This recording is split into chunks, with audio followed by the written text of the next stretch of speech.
So in this next module, we're going to talk about writing with verbs. So this means using strong verbs, avoid turning verbs into nouns. We talked a lot about that as well last week. And not burying the main verb. That is, we want to keep the main verb of the sentence close to the subject of the sentence, somewhere near the start of the sentence. So I'm going to go over each of these three principles in turn. So the first thing is we want to use strong verbs. Verbs are what drive the English language. Verbs make sentences go. They make the sentence lively. They draw the reader in. So verbs are the most important element of your sentence. So we really want to focus on verbs and focus on writing with verbs. So I'm going to give you a little example that sort of illustrates this point. So I took a sentence from a novel and I did a little editing on it to illustrate a point. So I changed a few words. So here's my rewrite of the sentence. It said, loud music came from speakers embedded in the walls, and the entire arena moved as the hungry crowd got to its feet. And that's a perfectly fine sentence, right? It's pretty descriptive, it moves along, it draws the reader in, it's not bad. But I want you to compare that to the original version of this sentence. So this is the version from the novel itself. It says, loud music exploded from speakers embedded in the walls, and the entire arena shook as the hungry crowd leaped to its feet. And you can see how those really expressive, active, great verbs really just make that sentence so vivid. So by putting in those really great verbs, it really draws the reader in, it really makes for a great sentence. It makes the sentence go. So I want to really encourage you to try wherever you can to put in really great verbs. That means you should always kind of pay attention and focus on picking the right verb. So sometimes there are instances where you could kind of pick any old verb, try to find the absolute best verb. So here's an example. It's a perfectly fine sentence. It says the WHO reports that approximately 2/3 of the world's diabetics are found in developing countries and estimates that the number of diabetics in these countries will double in the next 25 years. So we have two verbs in the sentence. We have reports and estimates, and they're perfectly fine, but we can do a little bit better by being really specific with our verbs. So what's another way to say reports approximately, right? There's a verb out there that already has embedded in the verb that approximately. Remember I told you last week that we're going to try to avoid the use of adverbs. Well, one way to avoid adverbs is to pick the right verb that already has that adverb embedded in the verb. So what do you mean by reporting approximately? Another way to say that is estimates. So actually that verb that they used in the second part of the sentence is perfect for the first part of the sentence. They're estimating. And of course, since we've now used the verb estimates, we might want to come up with a better estimate for a better verb for the second part of that sentence. And so if you think about what they're doing, they're estimating something in the future. Well, if you're estimating something in the future, a slightly better verb for that is to say projects. You see how much stronger that is? Because it gets that idea of the future in there. So these are just slightly better verbs that make a big difference to that sentence. So really pay attention to picking the right verbs. Use the thesaurus to help yourself find the absolute best verb that you can. And when you want to use strong verbs, that means you want to use the to be verbs as purposefully and sparingly as you can. Of course, you can't avoid using is, are, was, were, be, been, and am. They're going to come up a lot. The problem is that in a lot of writing, it's like every sentence has a to be verb. This is that, that was this. You're going to see in a lot of the examples I give you, there's a lot of overuse of the to be verbs. They're very boring. You got to use them sometimes, but in every time that you use them, I'm going to ask you to go through your writing and underline all of your verbs and see how often you use the to be verbs.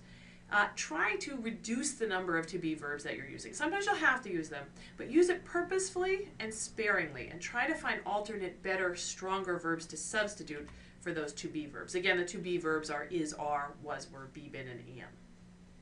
So really pay attention to using really good, strong verbs. A way to use really good, strong verbs is to take those kind of spunky verbs that we commonly turn into nouns and turn those nouns back into verbs. They're often really great verbs embedded in those nouns.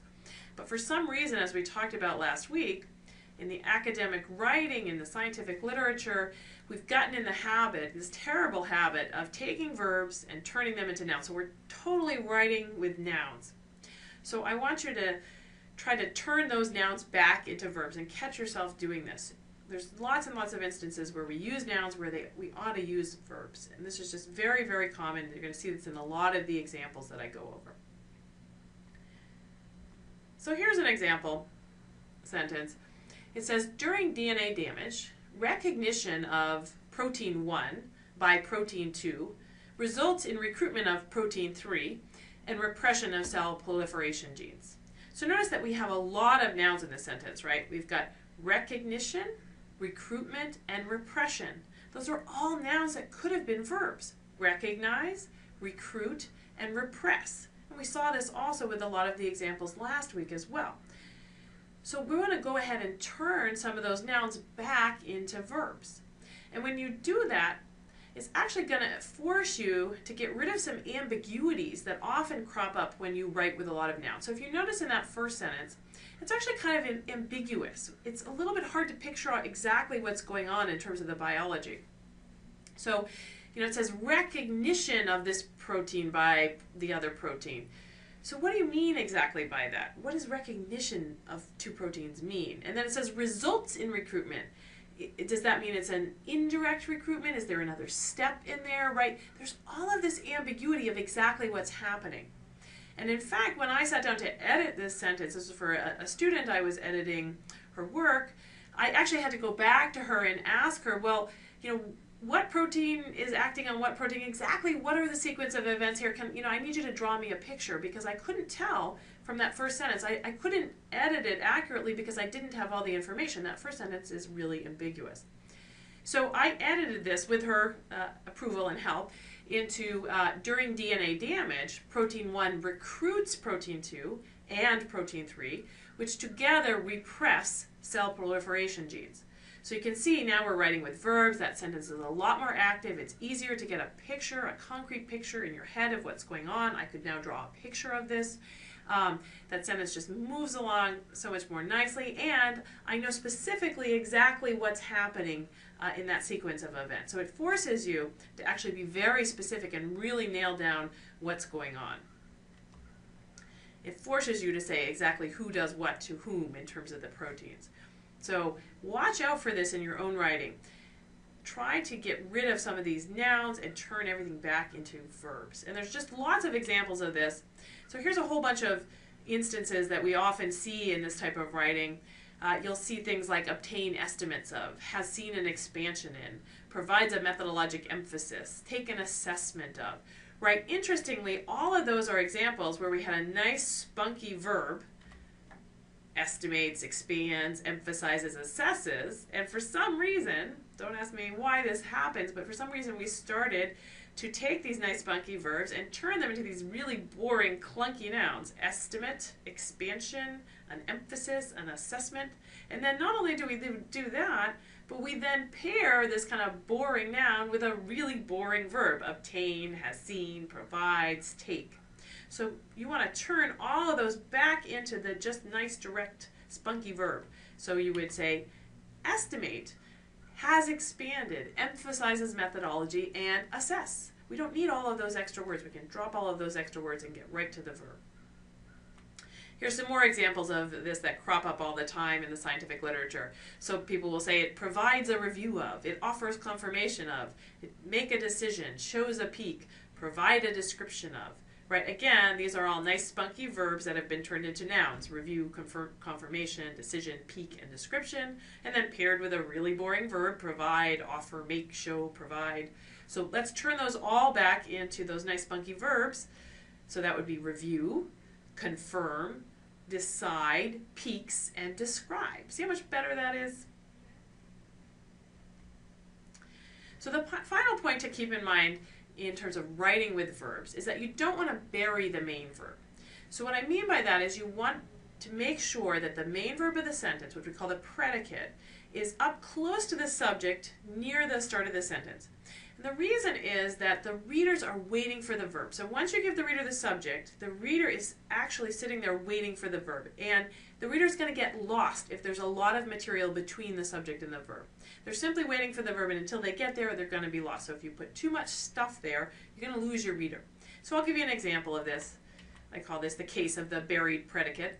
So here's a sentence that's pretty difficult to read, okay? So I'm just going to go through it. It says, one study of 930 adults with MS receiving care in one of 2 managed care settings or in a fee-for-service setting found that only 2/3 of those needing to contact a neurologist for an MS-related problem in the prior 6 months had done so.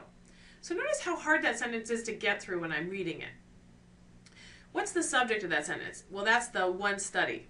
What's the main verb of that sentence? That's the found. So notice we get this really, really long subject. We get the study and then all this descriptive material, blah, blah, blah, blah, blah, and then finally we get to found. Well, by the time you get to found, you've lost your reader. Your reader doesn't know where you're going with this. So that's really hard for the reader to read.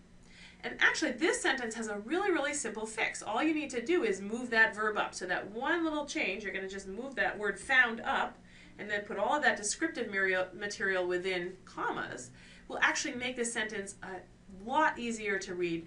And that's the only edit I needed to make here to make this a lot easier to read. There's more edits you could, of course, do to this sentence. But here's what I did to it. So here's the predicate, found. So I'm going to just move that word found up.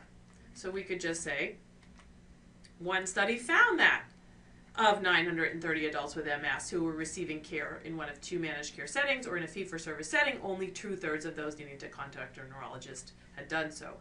So notice that for the reader, as the reader is not bothered by all of that descriptive stuff as long as the reader's already got the verb. So it's not so bothersome to say one study found that and have all of this other stuff set off in commas. Your reader's okay with that. Your reader can follow that. So you've got to keep that verb close to the subject near the start of the sentence. I'm going to show you some more examples of when authors put a lot of distance between their subject and their main verb. The preceding program is copyrighted by the Board of Trustees of the Leland Stanford Junior University. Please visit us at med.stanford.edu.